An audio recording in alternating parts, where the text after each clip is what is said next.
there's no way. I'm already so still burning. So hold me close now, baby. I do what I'm told, still learning to take my chances, to take my time, to keep on dancing, to walk that line, yeah. You got me shifting the paradigm, no longer wishing, you're my lucky strike. Love the way you ride, look into my eyes, say you're ready to go. $1 million life, yeah. We could roll the dice, act like you surprised, but you already know. Oh yeah, got lucky overnight. Jackpot when I got the invite. Let me wrap my arms around you, cause I can't go home without you. And my heart just vibe with you, babe. Wanna go sky high with you, babe. Gotta bring you close to tell you that you're my lucky strike. And I got to tell you, if you didn't know, then I got to tell you that you're my lucky strike. And I got to tell you, if you didn't know, then I got to tell you that you're my.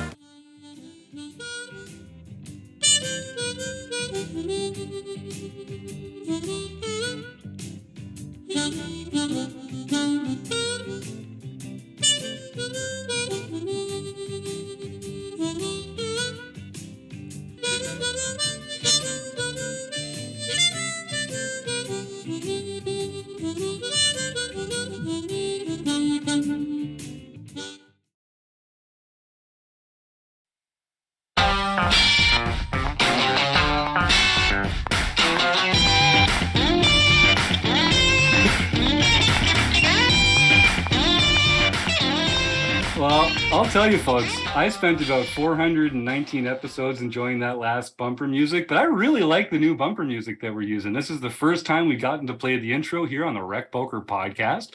And I got to thank our man, Peter Trulin. So Pete is an old friend of Steve's. Back in the day, Steve and Pete used to work on a bunch of projects together. And Peter Trulin was kind enough to put together some new intro and outro music for us. And you can reach out to him. His contact information is in the show notes. But if you do, tell him thanks from the Rec Poker crowd, because I freaking love our new bumper music. So thanks to Peter Trulin, but of course, that's just one of the people I need to thank. Of course, I need to thank our sponsors, the Running Aces Hotel, Racetrack, and Casino, and Mark Prashant from Website Amp.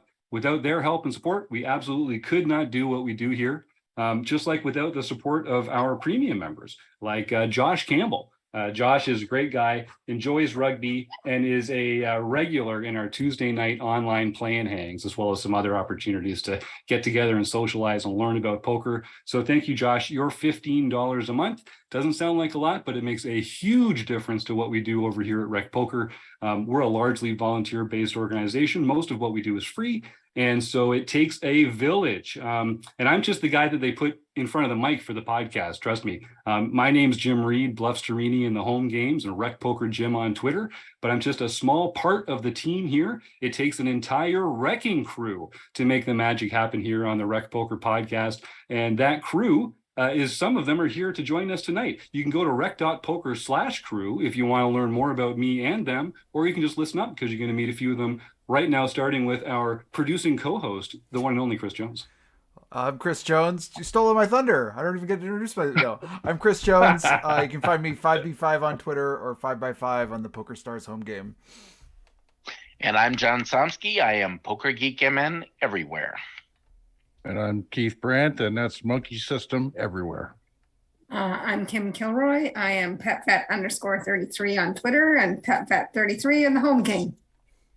We've got a really exciting guest coming up tonight. I'm looking forward to talking to Alex Doc Chauran. But we're just before we do that, I want to tease a couple exciting tweaks that are coming up to the schedule over the next little while. So we're recording this on Monday, October 3rd. If you're listening live, if you're in the YouTube chat, you're going to get to join our draw later for a free prize like we do every week. And it means that you've still got time to show up tomorrow night, Tuesday night. We're going to restart our old Tuesday night online play-in hang. So you know Josh Campbell's excited about that. And Kevin Mathers will be there often, and a bunch of the group here. We just hang out on Zoom and play in the nightly Rec Poker home game. And it's a lot of fun. We cheer each other on. We kind of give each other the gears, but it's a really fun time. And the Fun Country online play and hang is moving to Thursday nights at 10 o'clock Eastern. And in that one, you get to play for free. 9 lucky Rec Poker Premium members will get together and duke it out in a 9-handed sit and go, the winner of which gets $25, compliments of Fun Country Poker. So thank you to them for being a great partner with us. Speaking of partners, we've got someone from Poker Power, another Poker Power friend back here on the show. Doc, I'm going to introduce you as someone who has a lot of varied experiences. We talked about this a little on the beginning of the show. I can't wait to crack you open and get to know you a little better. Doc and I are kind of friends on Twitter.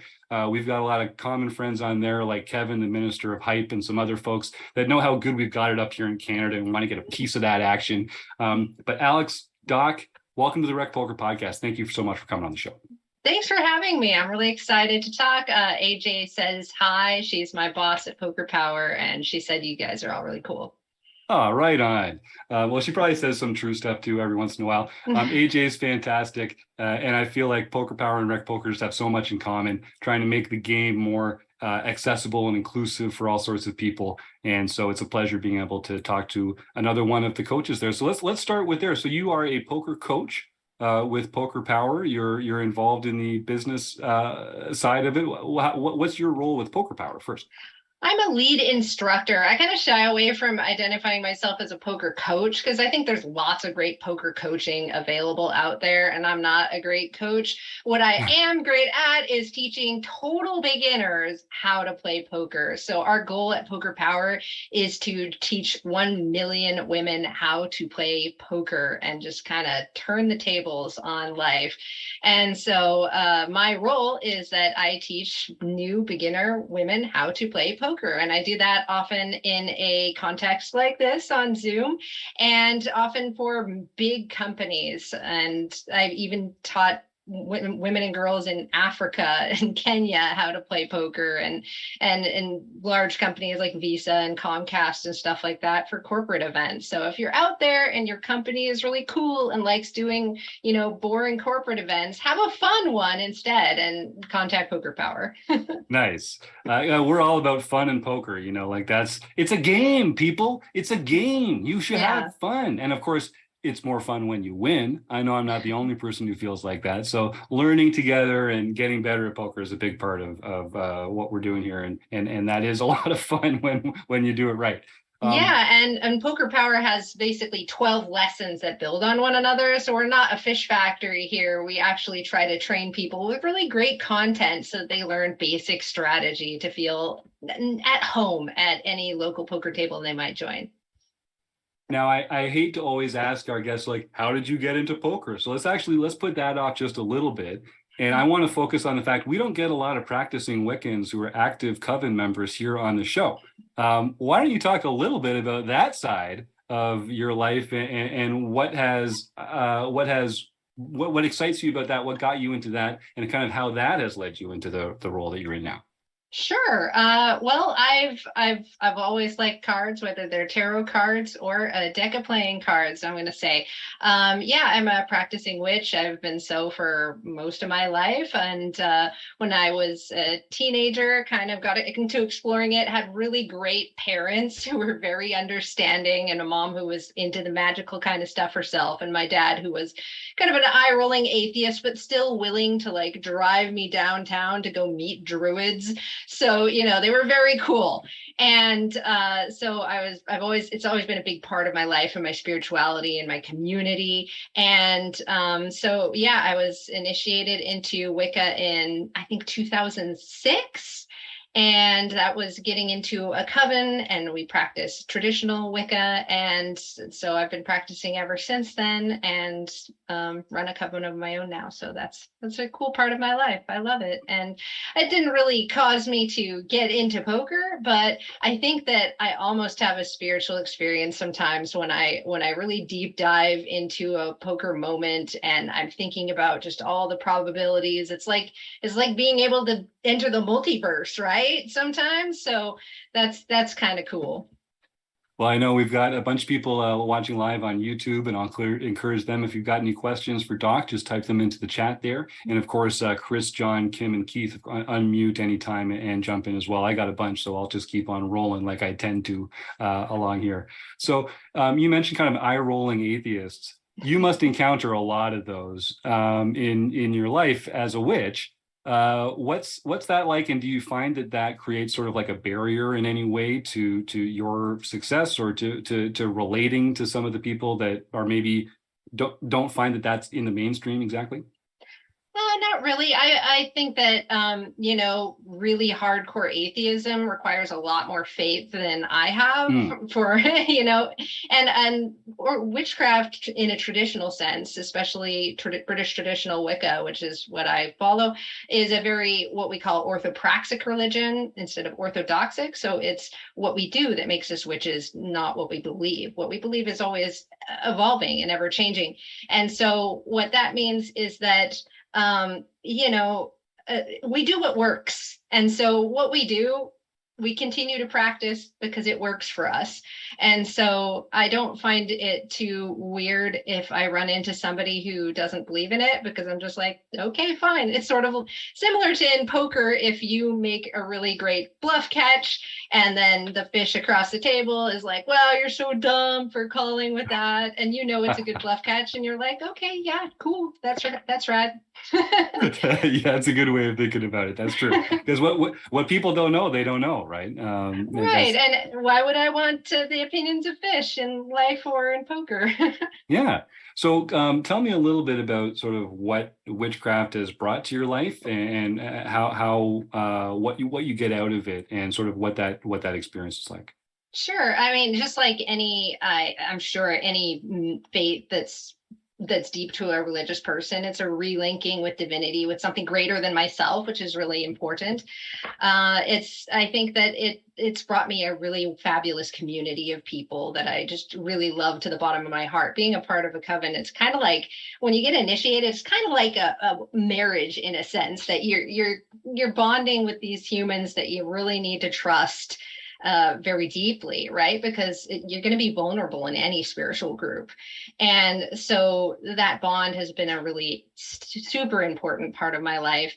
And, the magical piece is really important to me. It's something that I believe in, and it's something that's gotten me through hard times. Like when I had high risk cancer, my spirituality was a huge part of getting me through it. I mean, as soon as I got diagnosed, first thing I did was call a member of my coven who also survived cancer, and just was like, download everything you can to my brain as to how I can cope with this. And he's like, all right, you need to watch a movie on Netflix about Everest. And, it's just really nice to have that community, that support, that magic and faith that brings light to life. Well, I want to ask you about some of the books that I've seen you write, but first, magic. So there's a lot of non-believers out there, or skeptics, let's say. So can you sort of describe what you mean by that, and how it sort of materializes in the world that we all share? Sure. I'd say that magic is a change in your world that is brought about in accordance with your will. So will is kind of code for a very serious intention. And so, of course, all of us know that the intention starts with within. And when you change your perspective, often your world changes. Now that's magic. You could either, angrily drink your morning cup of tea, or you could stir it with intention and then, take a sip. And those little things make a big difference in life. I completely agree with that 100%. Well, thank you for indulging me in that curiosity, because it's just such a cool little peek into a world that I don't get a lot of access to every day, to be honest with you. So I was just personally curious about some of that kind of stuff. Yeah, Keith puts that into the chat here, like mindfulness. I think that's right. Absolutely. Yeah, I think, oops, I just accidentally hit a Zoom thing. Oh, you're good. Still good here. No I'm worries. good. Okay. All right. I'm bad with technology, not a techno witch. Yeah, definitely. Mindfulness is a really important part of life. And I think that any spirituality or religion, the word religion, which atheists might shy away from, it just means relinking, religion, right? Relinking with something bigger than yourself. And mindfulness is a huge piece of that. And certainly you don't need religion to relink with something bigger than yourself, but it is one path. And I think that, people do benefit from kind of like visualization of things and that intentionality that you're talking about. I think that we do have the power to like make the world a better place just through the application of our mind and smiling more and having a better attitude about things. I say often, people decide what kind of day they're going to have in the morning. It's kind of up to them. And math is magic. We see these probabilities and things happening in poker that our brains can't really intuitively fathom. It feels very wrong, but then you just have to trust that the math will shake out the way that it will. And that's faith right there. And that's magic. Yeah, I mean, faith is really just to believe in anything we don't actively understand the mechanics of it, right? So I think there's a lot of that in the world today for sure. So talk to me, have you always been a writer? Is that something that's been with you your whole life? What's that journey been like for you? Yeah, I mean, I was always really great at writing in school, and I wanted to write a children's book when I was in junior high because my teacher was just like, "You're amazing at writing, and you should really write a children's book." And I thought that was really cool, but I kind of got bored with it. By the time I was in high school, my writing classes were the easy ones, and I was like, I don't want to be a writer. This is too easy.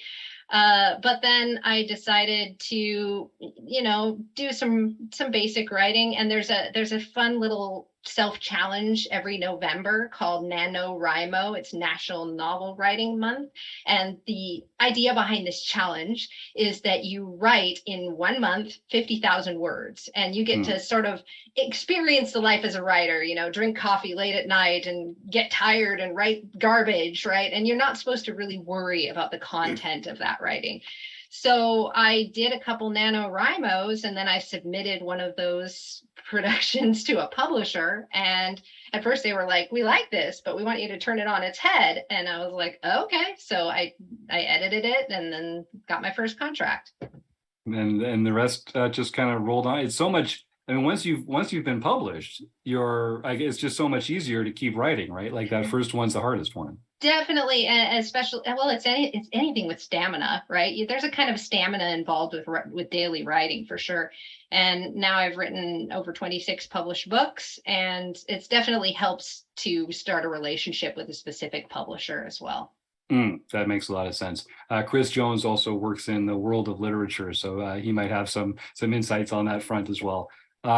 So then before you started instructing with Poker Power, you obviously encountered poker in some way in your life. I'm guessing it was as someone who enjoyed playing poker. Where'd you pick it up, and sort of what role has it had in your life?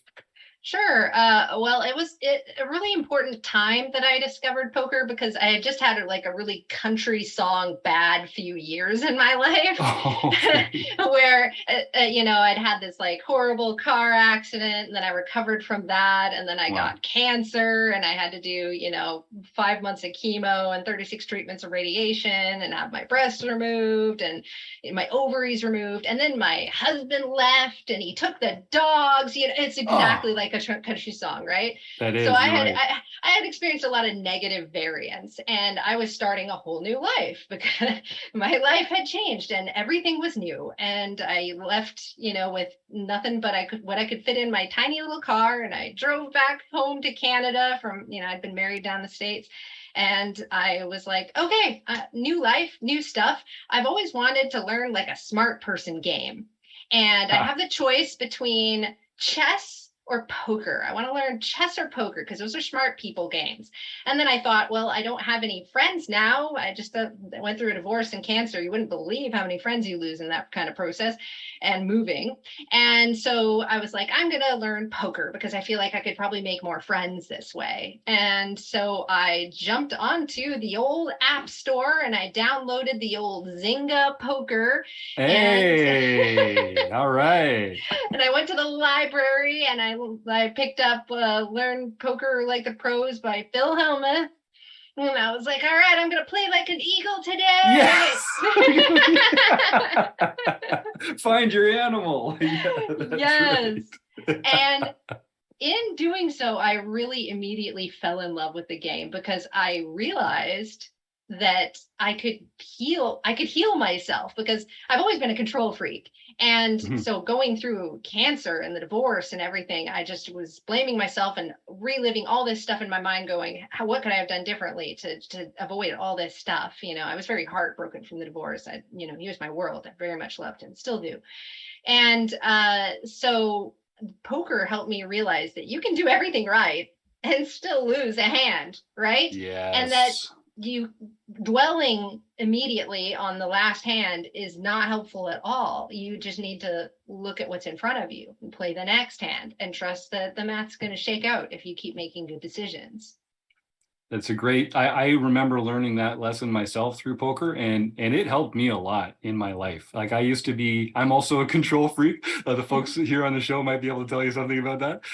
But I was I had a short fuse. I got invested in the outcome of things and results oriented.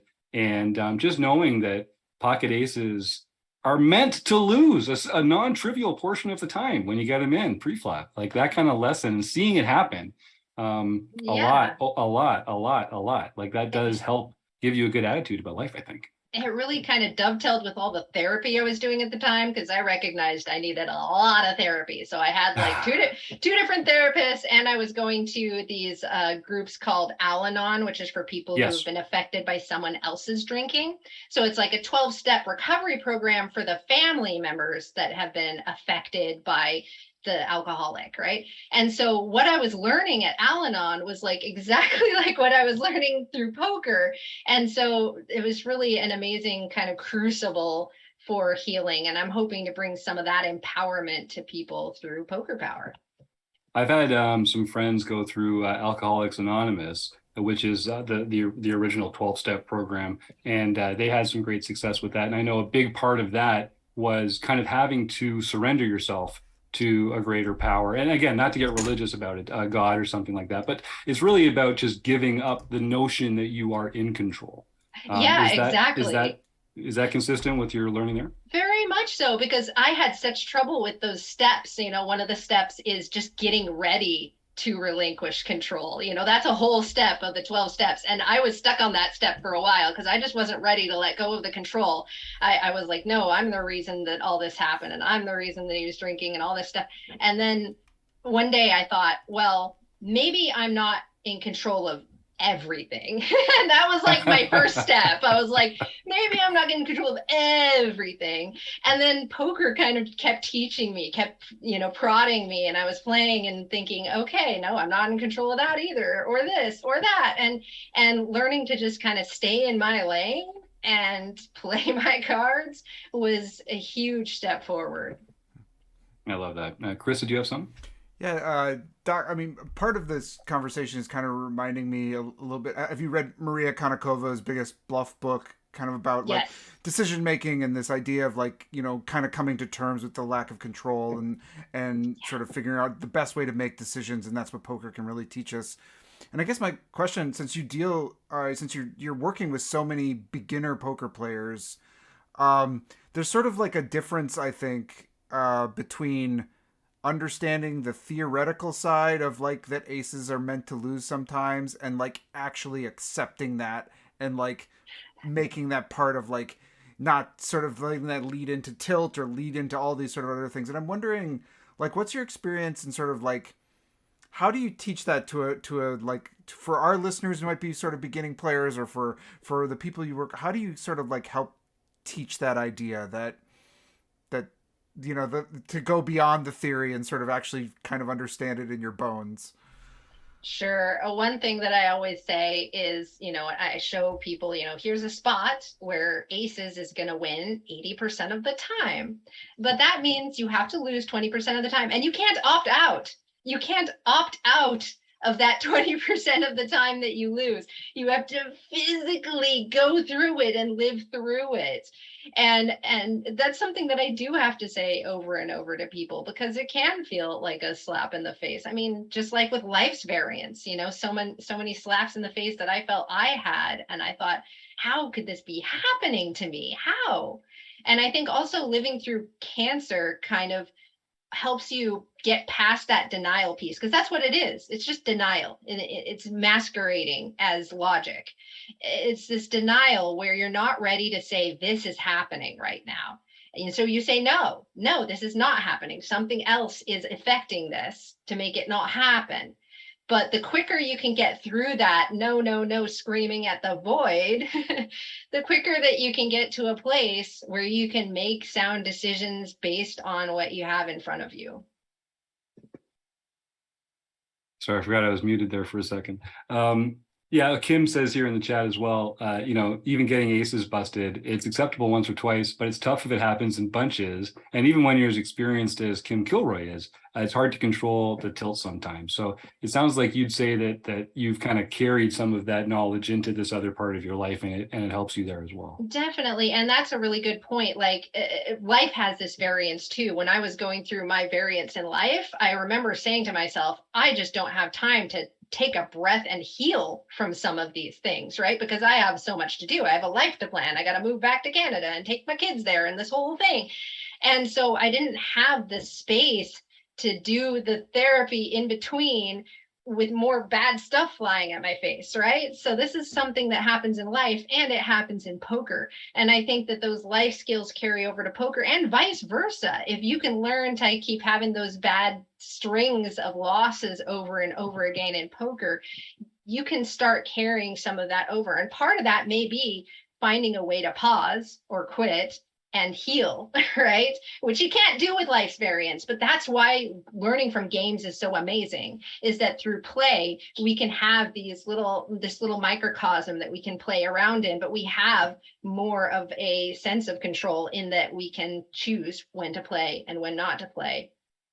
I like that, and sort of like working on our life problems within the realm of that we can control of poker. That seems like good advice.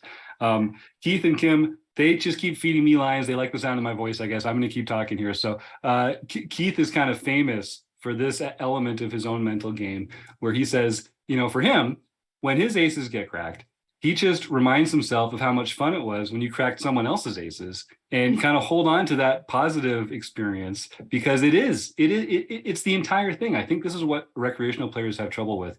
You have to visualize the entire universe of possibilities all at once, right? And I mean, you feel good about the times when you get aces and win, and you feel bad about the other times, but they're all the same aces. The winning and losing is part of the same hand. Like it's just the other side of the coin. So you kind of have to accept all of it together if you want to have the good. You can't just opt out of the bad, like you were saying earlier. Yeah, I personally like to think, especially when they get cracked by something really kooky that's just like a bad play, I like to really be genuinely happy for my opponent, because I want them to keep playing that way, right? You know, even if they just like leave the table immediately, they go rat hole my money. I'm like, way to go, bro, because he's gonna be back tomorrow, and that's fantastic for the whole ecosystem, you know. So I've learned to be genuinely happy for people when they have the massive suck outs. That's good for you. Yeah, I was going to say that I can never feel the way Keith does, because when I get it in against aces and I win, I know I got it in bad, and I just feel good about it. Yeah, that's right. That's my tilt too. You know, when I first started playing poker, I thought, wow, I'm going to be so great at this game because I'm going to have zero mindset issues. Because as you know, I've written a lot of books about meditation and mindfulness. I'm like, you know, really well trained in all that mind game stuff, right? But everybody has tilt, and mine isn't getting mad at the way cards come out at all. Mine is that mistake tilt because of that control thing. And so that's what I continue to work on to this day. Kim, did you have a follow-up there? No, that's good. Yeah. All right. So how did you get involved with playing poker? And like, so you're playing on Zynga. that leaves you a lot of room to develop as a player. How'd you get to the point where you're one of the lead instructors with Poker Power? Such a weird path. So, play it on Zynga, and then I get on Party Poker, and I made my first deposit.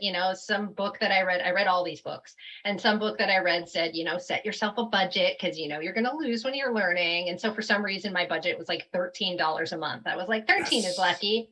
So totally.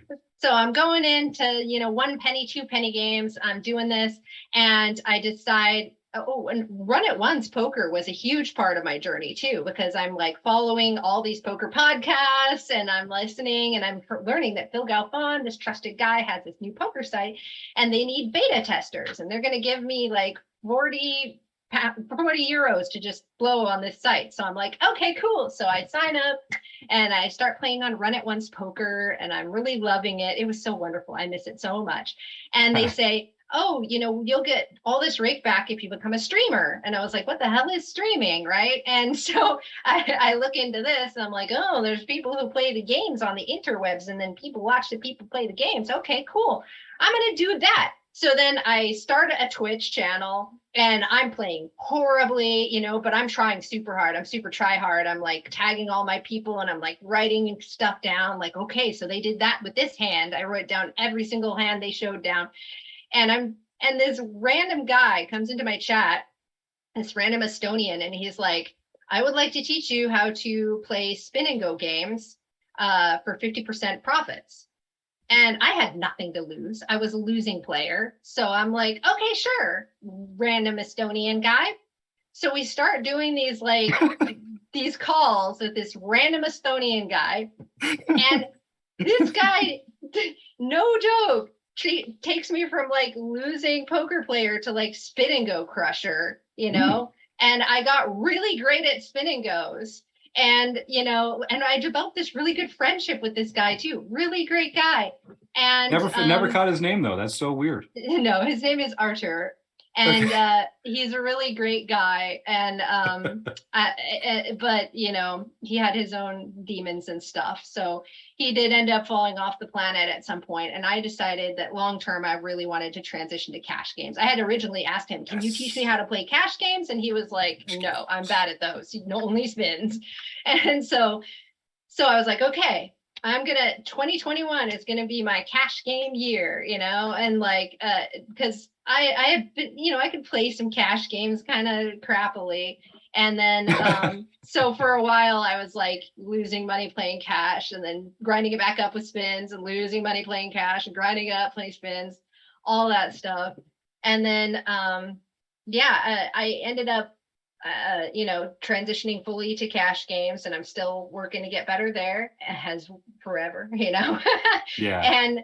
And Poker Power was just kind of a strange happenstance. I had already, I was super enthusiastic into the poker community. I joined the Women's Poker Association as an advocate, and then I saw Poker Power, and I went to their website, and they had like a get involved link, and I was like, I'll get involved. And then my boss now, AJ, says, let's do a Zoom call. And we do this Zoom call.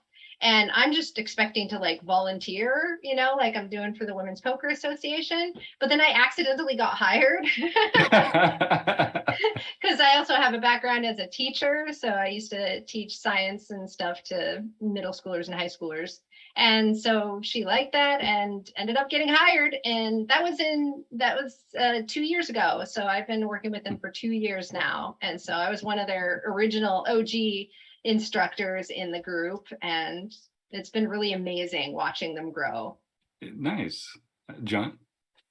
Yeah, so I'm curious, what are for spin and goes, what are the adjustments as compared to a normal sit and go or a tournament? Or because it's an ultra fast, for those who don't know, ultra fast structure, 3 players, and there's a lot of variance in what the payouts are. So you kind of spin a wheel, and sometimes you get 2/3, the rake is 1/3, and sometimes you get like 10 times the buy-ins or something like that. So okay, Now, I'm so excited because anytime I talk about this, like on Reddit or whatever, I get downvoted because people are like, you can't win spin and goes. So I'm really excited to have a sympathetic audience, because I really believe that spin and goes are an ideal way for a beginner to become a winning poker player and then, get into the poker world. Because first of all, you only need 100 buy-ins. You can start with 25-cent spin and goes. That's $25. If you can afford $25 a month as your original budget, and then that's going to be your bankroll that you build from, you're going to grind up to thousands. I literally ground my way through all the stakes, paid my dues and all that. Although, people don't recommend that. People recommend that if you have money, just go ahead and play higher. But anyway, but it's possible. I'm living proof. It's totally possible. And the one thing that's really important to know is just getting solid pre-flop ranges, just memorizing solid pre-flop ranges. You can't just like budget. Don't try to use like cash game ranges and like narrow them or widen them a little bit. That's not going to work. You're going to need to get some really solid spin and go ranges memorized. And there's plenty of courses out there on like Udemy and stuff like that. And then that's really going to be a huge thing, because another reason why it's so profitable is just the number of fish there. Like there's tons of people who are just there to watch the stupid slot machine animation at the beginning. And then if they spin up just a 2x multiplier, they're just blasting off. They don't care, right? And the 2x's are your bread and butter as a spin and go grinder, right? Like you're going to really grind it up that way. So like my post flop game was terrible for quite a while. And just having that pre-flop game just 100% solid was key for just becoming a winner. And then going from there, and the post-flop game is so simple compared to cash, because you start off with 25 big blinds. And so, very simple. Really, one of the main things you got to know to be a good spin and go player and cash game player is just identifying your player types, like tagging those fish and just playing well against them. John, did you have something else on that point? No, that was a good explanation. Yeah, I think it's really interesting as these new variants and formats come out. The people that kind of understand the edges at first really get a chance. They're just way ahead on the learning curve as opposed to everyone else coming into it. And I think people don't like when people now play spin and goes, like you say, they think about it like, oh, I just have to play really well on the big multiplier games because that's where all the money is. I don't think they appreciate the grind of it, and being more invested in those smaller ones is the only way to really make money in. One thing you need to know, you need to understand that it's the numbers game. Like 3,000 games is like the minimum amount of games before you can trust that your graph is going anywhere. So 3,000 games, that's because the immediate variance bounce is 30 buy-ins up or down is totally normal. Like that's an everyday thing, like no big deal. 30 buy-ins up and down. And when you have 100 buy-in downswing, that's just your practice for the next time you have 100 buy-in downswing. So you have to be really comfortable with variance. And that's one reason why I transitioned to cash games, is just the variance is such a killer. And once you get up past like, $60 buy-ins, you're playing versus very specific regs, and you're playing more to that exact dude than you are anything else, and your edge starts to get really razor thin at that point. I kind of want to just jump in too, because it's a format I haven't really played very much at all, but I've always been kind of curious. Do you, in a spin and go setting, especially against some player, when you're not up against those known regs, when you're up against more the maybe a wider player pool, maybe a player you've never sort of encountered before, Does your strategy change when the prize pool, like when the prize pool shoots up to some sort of more, the 5x or the 10x? Is like, does that influence, or do you just sort of have your solid ranges? No. Yeah, generally no. I mean, you will probably, shy away from, like, if you have a decision point between, a jam or not, then you might shy away from those places if they aren't like overwhelmingly in your favor. But generally, it's way less deviation than in a cash game in any scenario. Like in a cash game, there's just so much deviation you have to do with regards to the people at the table and what's going on, and who's pissed off at a server, like so much deviation. Whereas in a spin and go, like you can just not deviate ever, and that's fine, like 100%. In fact, on Run It Once Poker, one of the cool things about that site is they had their game was called the Cube, and what happens is like there's this cool animation and the prize is locked inside like this question mark cube, and you don't know what the prize is until after the spin is finished. And I actually really liked that, because I think my game was a lot better when I didn't deviate based on the prize. In fact, you can take advantage, like on other sites like Poker Stars, you can take advantage of players who are playing way too wimpy when the multiplier is big by just playing a solid game. And so that's the only deviation, really, is knowing that everyone else is going to be deviating too much. Yeah, that's sort of like what I was kind of wondering about, is like, how does it influence the other players, and then how does that change? It influences them so much, because most of these people are not grinders, like they're, unless you see like the Russian flag by their name, or the Estonian flag by their name, or the Brazilian flag by their name, you can probably be sure that they're not spin and go grinder, and that they are going to freak out when they do a big spin. And I think, like one of the things that I learned from Run It Once was when I had to switch back to Poker Stars because they closed.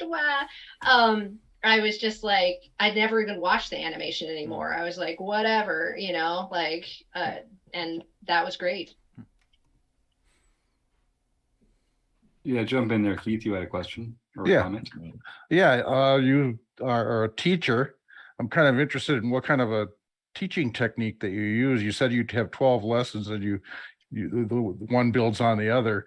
So what I'm interested in is, first, how much of a beginner are they? Is it somebody who doesn't even know the rules of poker? Correct. And you start right from there. Absolutely. And then, also, what kind of techniques you use? I'm kind of interested in hearing the basics about that. Sure. Yeah, I'll tell you what I can tell you without getting into their proprietary materials. But the idea is that these are complete and utter beginners. They don't even know the rules of poker. They don't even know the hand rankings. And this is because we teach all kinds of corporate events, right? So a lot of them are just kind of like women's empowerment events that, these employees are being forced into on their lunch breaks or whatever.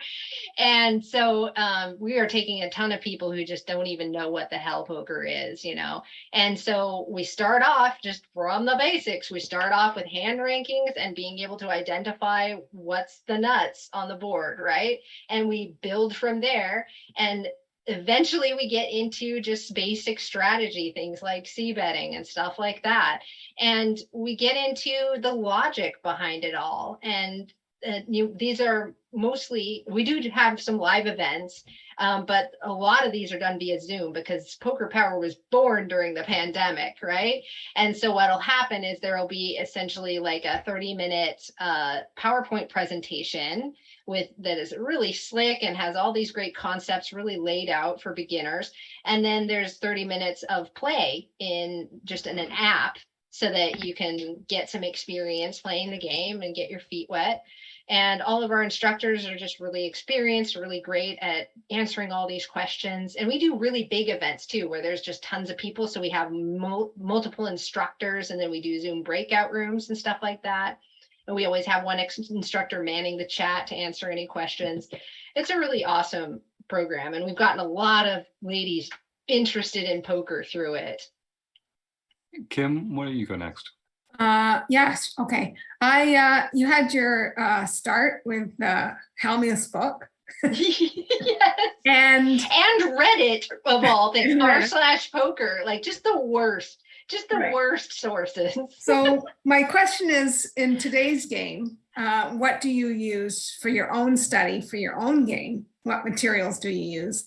How much time do you study versus play? So I'm probably like, if you think about poker as like being a gamer, and there's a range of between hardcore and filthy casual. I tend towards the like more hardcore.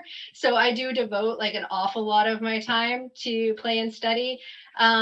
I think that, so I've been taking a lot of courses from Chasing Poker Greatness. If you know Brad Wilson, I'm sure, you know, maybe one or more of you have been on his podcast too. No, he's great. Yeah. He is fantastic. And so for cash games, you know, like I said, I was studying with this weird Estonian for spins, and we were super intense. Like he would do calls like at least twice a week, like video calls that were at least an hour, and we would just, and I would review hands for at least an hour every day, and then I'd be grinding with like a goal towards like 5 hours of play, right? And so this is kind of where I'm coming from, and I want to join a cash game coaching for profits situation because I really thrived in the spin and go coaching for profit situation, but it's a little more competitive in the cash game coaching for profits, and I have to get better, right? Good enough to join one of these stables. So I've taken all of Coach Brad Wilson's courses through Chasing Poker Greatness, which I highly recommend. They're really amazing, and they help you understand not only how to play against fish, but also how to talk through a poker hand. He also has like this amazing Slack community where you can post hands and stuff. And, you know, he probably would hate me saying this, but he's like the most generous with his time coach out there. Like, even if you just like pay for one course, first of all, you can retake it as many times as you want for free. Second of all, you get access to like weekly Zoom calls. Third of all, like you can just pester him with questions and he won't like charge you any more money. He just like answers it, you know, like if you're just an earnest seeker and you're doing it because you love poker, like he will just answer you. He's so generous to all of us, you know. And it's not just because I'm a lady, right? Like he's just like this to everyone across the board. So really I've been thriving in his community, and he has a coaching for profit stable that he just got started with, but he's only accepting like super high crushers, you know. So I'm looking forward to, in October, actually, I'm about to start Poker Detox's 30-day public course, and I'm hoping to, you know, get a contract offer either from Brad Wilson's stable or from Poker Detox. So wish me luck. Doing good, run good. That's amazing. Good luck. I took part in one of his Zoom calls once when he was offering it, when it was free to join in, and it was hand histories and you could bring a hand and stuff. And I thought it was really good, but I'm more of a tournament player. So yeah. I sort of went the other direction. And do you play any tournaments at all? Or do you just focus on cash? I only play tournaments. I only play tournaments when someone else buys me in, to be fair, which means I've played some good tournaments. You know, Poker Power actually has staking program for their instructors. And I got to play in the World Poker Tour, which was really exciting. And you can imagine, since most of my poker time has been during the pandemic, my live poker has been significantly less. And so it was really fun to play in some of those bigger buy-in events. So I do play in some tournaments, but only when someone else buys me in. I'm not bankrolling any of that because I'm just not as good. One quick follow-up. Where do you play live cash? Where do I play live cash? Mostly in the local casinos. I'm really lucky. I live near Vancouver, British Columbia, Canada, and we have like 4 casinos that are like really close to each other here. And my favorite ones are the Hard Rock Casino, Vancouver. That's actually my top favorite. And if you're a rec poker player out there, it's like the best because it's kind of like the vibe is really nice. Like the staff seems happy, you know, and like, you know, the old man coffee type folks that are there during the day are like really cool and sweet. So Hard Rock Casino Vancouver is my favorite. There's also Grand Villa. That's another casino there that has like more tables. But definitely Hard Rock Casino for the vibe. Thanks. Doc, we've got a question from our audience. Ben Enslow is asking, I think specifically about spin and goes, since the conversation has come up. He's wondering, you know, and I know Ben, and he's kind of, you know, he's an accomplished player. He kind of knows what he's doing, but he's asking, how many tables should you play if you're just starting out trying to like figure out the spin and go scene? Start with one. Start with one. Start with one, definitely. Because like the main skill that you need to develop is those observational skills with being able to spot, you know, like, okay, there's a limper and there's this and all that stuff. So I'd say definitely start with one, especially if you already know how to play other forms of poker, like cash games, because you're going to make cash game guy mistakes. And let me tell you, those are bad mistakes in spins. So definitely start with one and be really slow when you add on your tables, you know, so don't jump to 3, even if you're used to playing 4 cash, like just jump to 2, you know, and play that for a while and then go to 3. Yeah. Yeah, the pace of those spin and goes is so fast because you like Chris mentioned earlier, you know, you're 3-handed. And so the action's on you a lot. It's I find even I used to play multi-table full ring cash. And even now in Ontario, if you play on PokerStars, they don't even offer full ring. The most you can get is 6 max. And I find I have to play fewer tables just because I'm playing hands more often, which means my attention's drawn to that table more often, which just means there's just not as many tables available of brain space. Exactly. The ranges are so wide. So you're going to be playing way more hands. And also you're going to be heads up at like 3 tables at once a lot of the time. And that's like a lot of button clicking. And I remember I used to be really spastic. When I was adding tables, I was like rushing and I'm like, oh my God. And then my cool Estonian dude, Artur, he showed me a video and he's like, you don't have to watch the hands. I just want you to watch like how calm I am, you know? And he's like just clicking. He's got like 6 tables. At one point he gets up and like opens a window and like sits back down. And I'm just like, wow, okay, I'm doing this wrong. So, yeah. Oh, I also forgot to mention I play in a lot of home games too. So those are smart. Cool. That's always a good idea. Absolutely. And I run my own home games for beginners. So nice. Yeah. There you go. Now you're a popular streamer on Twitch, twitch.tv/Queen of Diamonds. How often do you stream, and is it with sort of a set schedule? And what games do you typically play, and what sites do you play on, that kind of stuff? Sure. Normally, I've been kind of cutting back on streaming a little bit because I'm doing this course that's coming up and that's going to take a lot of my time. But once that's over, normally I stream 5 days a week and I do beginner lessons during the week. And so, you know, each day of the week is for a specific concept, and I'm teaching like 2 beginners. And I'm kind of proud to be this niche content maker in the poker category on Twitch, where I'm the only person teaching total beginners how to play poker. And I really like that. I'm hoping that, you know, random gamers just surfing by will fall in love with the game through my channel. I also have a fun project that I'm doing right now with some poker friends, where on Sundays we do like a true crime chat over a poker table. So we all just like play, like bink around on a table, and then we like talk about a true crime case. And so that's really fun.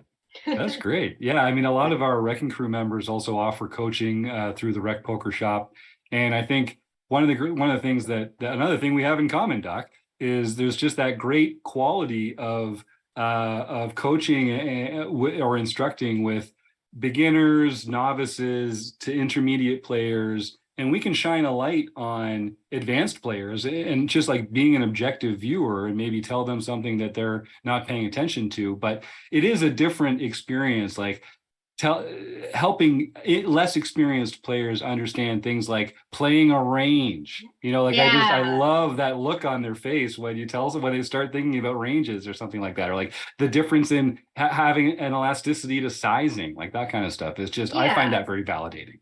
And I find that the lingo is a big barrier for absolute beginners. So on my Twitch channel, I focus on like Words of Poker Wednesday is like where I define a poker term. There's like a phrase of the day.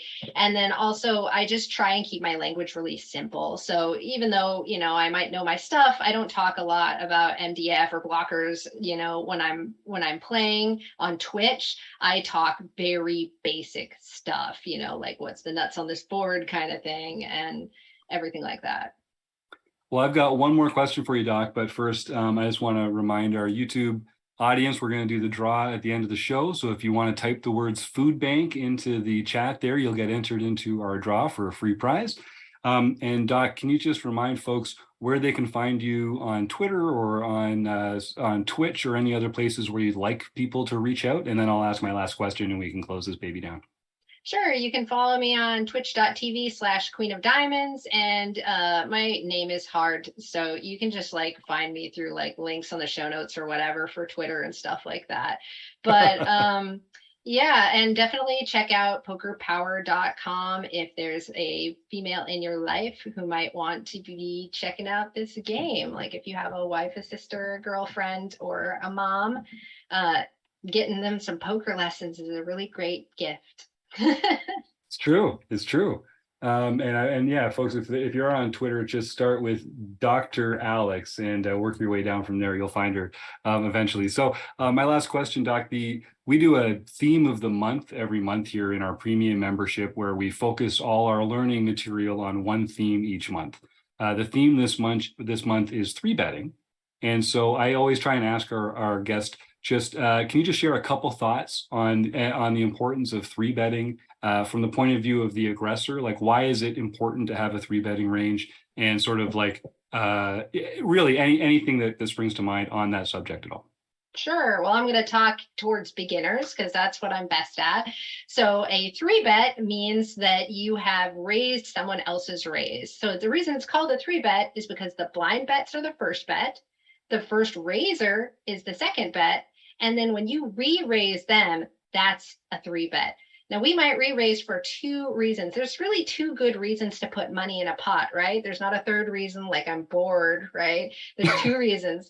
One is as a value bet. Yeah, one is a value bet, or the other is as a bluff. So we can 3-bet either for value or as a bluff.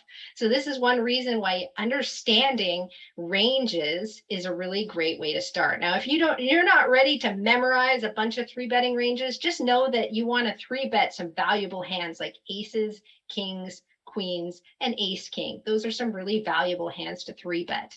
When you're thinking about bluffing, you can get some bluff ranges memorized for 3-betting as well, which is really useful. But if you're not ready to memorize ranges, think about hands that might play well post-flop, even if you get called. Something like a suited connector, like 9-8 suited, might make a good bluff 3-bet. And remember, you want to target people with your bluffs, right? You don't want to bluff the person who always calls. Look for people who are wimpy. They're not playing a whole lot of hands. And when they do, they fold to 3-bets, or when they're just in the blinds and they fold a lot anyway.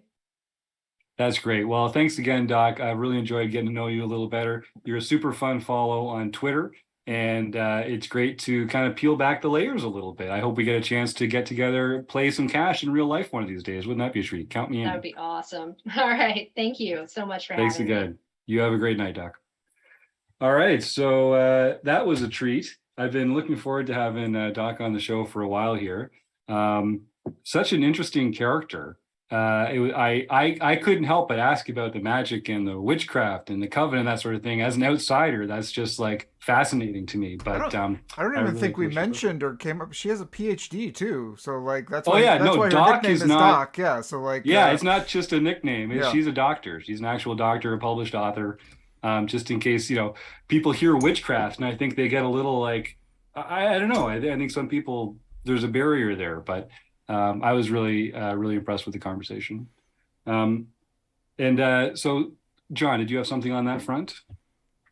No, I was just getting ready for, when you move on to the next thing, I didn't want to be muted at that point in time. So smart. I'm preventing the Somsky.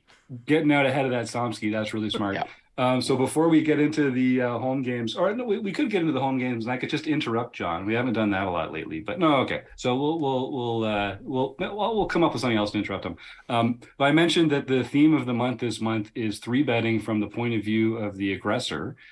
Keith, if people are listening to this in real time, they still have time to make it on Thursday, October 6th, to Monkey Systems' Off Table Tools study group, which is on Thursday evenings at 7:30 Eastern, the first Thursday of every month. Keith, are you going to be using advanced poker training this month to look at 3-betting, or do you have something else up your sleeve? I'm going to be using advanced poker training, but what's going to be different is that they've asked me to be a beta tester for a new release. Where they're going to have introduced bots that play more or less GTO strategy, but it goes from beginner all the way up to advanced levels. So we're going to go up against the cyborg level. But other than that, we're going to try 3-betting. We're probably going to 3-bet those GTO cyborgs with a wider than recommended GTO range. because it's more Okay. fun. Yeah. I love that idea. And then again, so Keith has this group on the first Thursday of every month. And if you go to rec.poker/Keith Brandt, you can find out more about Keith, the programs he likes to use to train and study. And you can also get some discount codes on some great programs like Advanced Poker Training and Range Trainer Pro. So if you're interested in getting more involved with Keith or taking that step to become a better player, I'd encourage you to do that. And you can also find some of those resources over at rec.poker/resources as well. All right, John, why don't you take us into the home game results? I understand PokerStars wasn't making it easy for you this week. Yes, that is true. So I think it's going to be hard for you to interrupt me because I don't have any results this week. They will be coming. I am. Oh, sorry, John. This is just coming in. So I understand. So we had, Chris. Again, just thanks again for all that you do here. That's all. It's You're so welcome. It's always this is my favorite part of the show when we talk about me and how great I am. So. Sorry, John. Yes. Were you in the middle of something there? Sorry. I was just saying I think we should be talking about how great Chris is instead of this because I don't have any results this week. I am still waiting for if I don't get something soon, I will be announcing most of the qualifiers for the Tournament of Champions this month. Minus I don't have the last 2 days winners yet. And so I don't know. I don't have any way of getting that information. PokerStars just seems to not have it. Yeah, that's so weird. It's just their reporting protocol isn't working properly, and so we don't know who the winners of those tournaments were. So right. If anyone happens to have that information in Poker Tracker, or if you won the game, you could let me know. You won one, Tim? Yes. I won them all. Everyone you don't have records for, just me.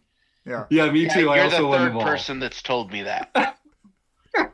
John, what were the dates of the missing? Is it the last 2 days in September, the 29th and the 30th? Yeah, the 29th and 30th. Okay, so if anyone was playing on Thursday the 29th or Friday the 30th, and if you won, let us know, please, John. You can email john@rec.poker.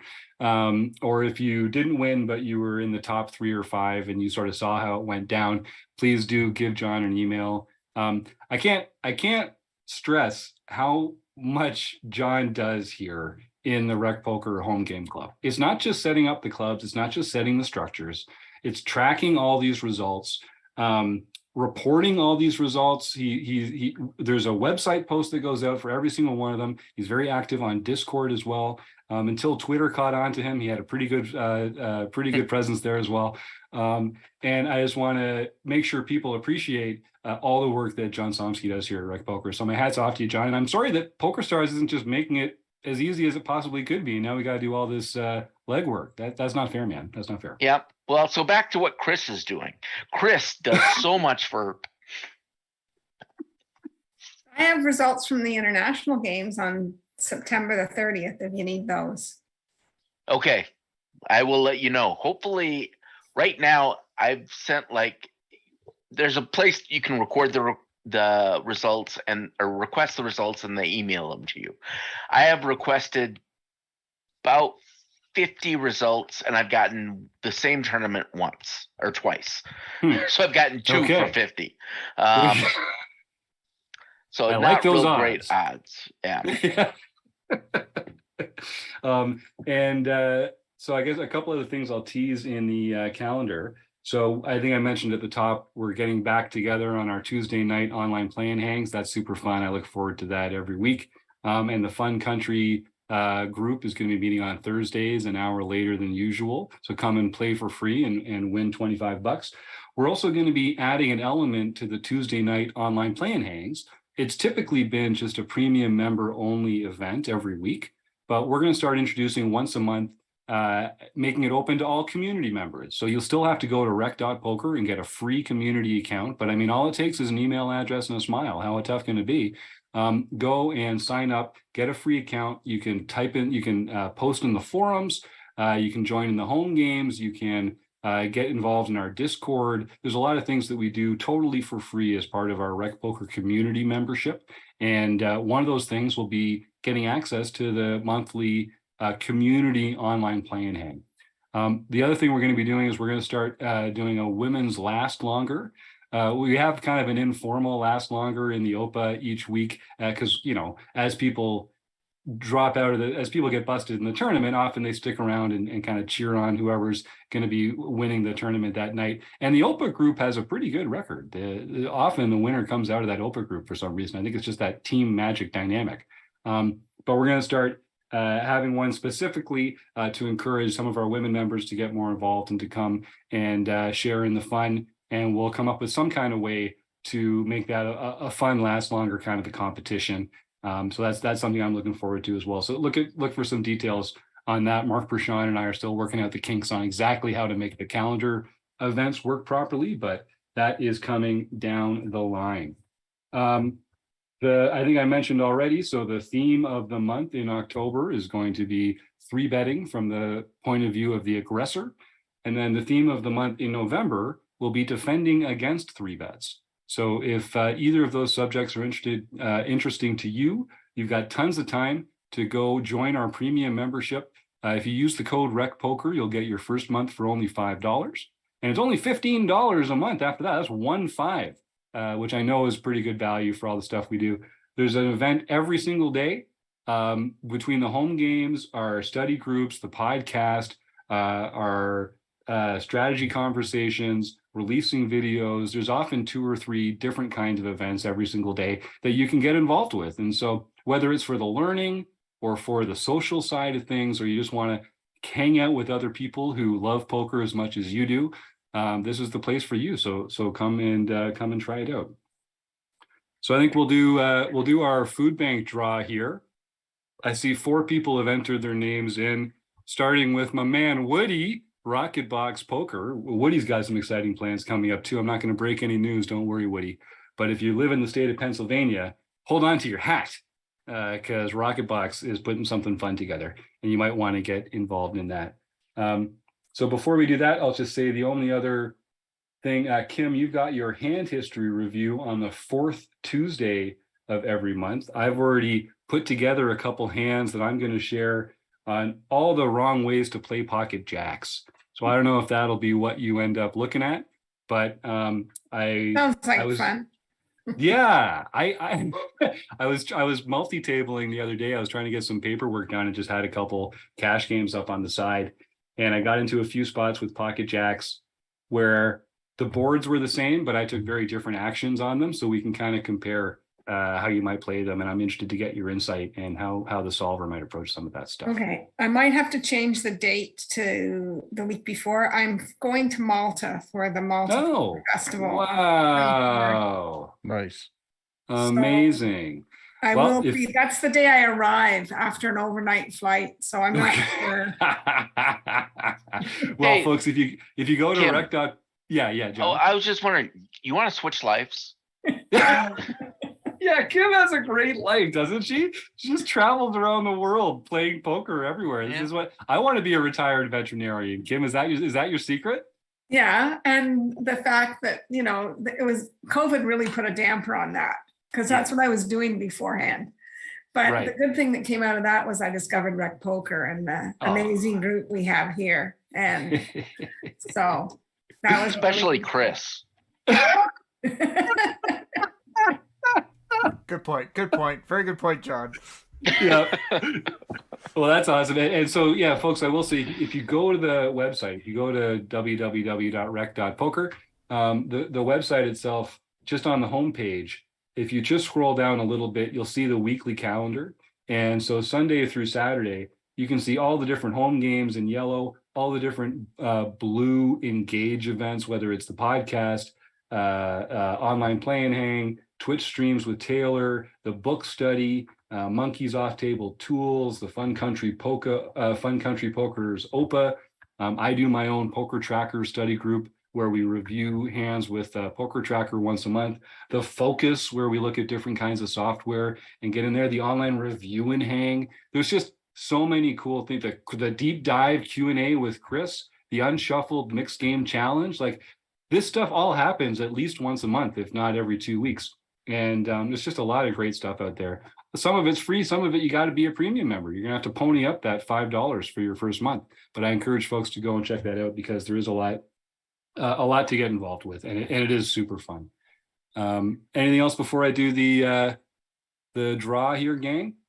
All right, this was a long one. This was a longer episode than I was expecting. Okay, so we got 1, 2, 3, 4, starting with Rocket Box, working down. I'm rolling an 8-sided die. So we'll use 1 and 2 for 1, 2 and 3 for 2, etc., or 3 and 4 for 2, etc., etc. I was getting there, Chris. I was getting there. I was going to get it. I wanted you to roll a 2 really badly there. Yeah, that would have put me in jail, wouldn't it? It's a 1 again. I'm not making this up. I don't know, this might screw something up, but like, no, you won't be able to see it. Okay, no, we screwed it all up. Okay. You sure that's not weighted, that die? I know it's really not. And sometimes I use the 12-sided, sometimes I use the 10-sided. Like they can't all be weighted towards 1s.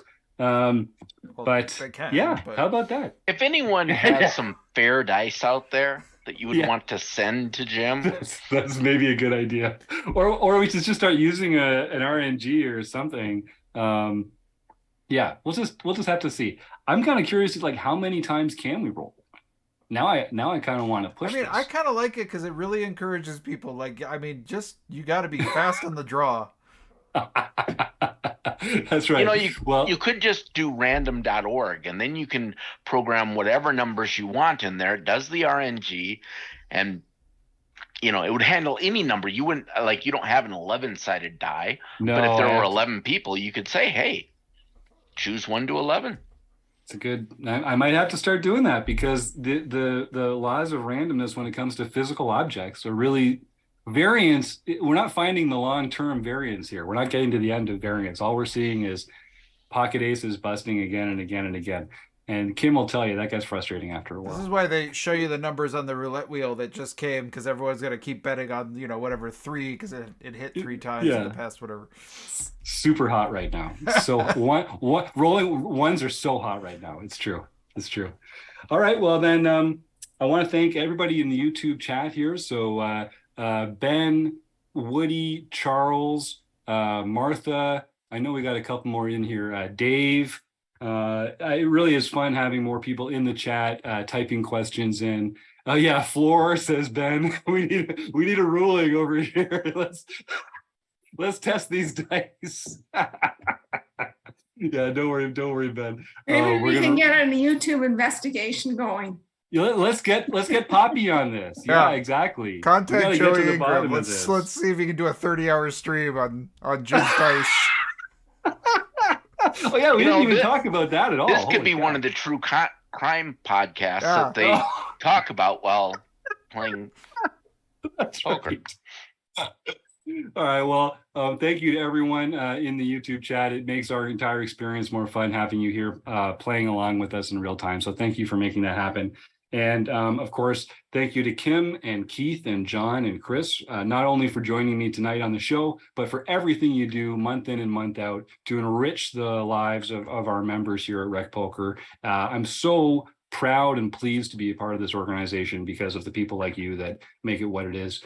So thank you very much. Of course, we got to thank Doc for coming on finally and spreading some good, interesting light on Wicca practices and witchcraft and poker and coming back from rock bottom.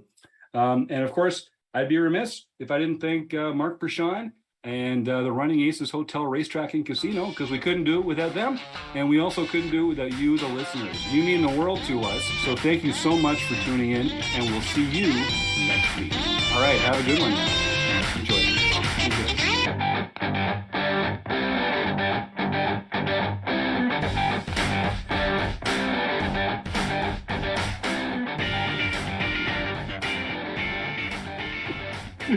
All right.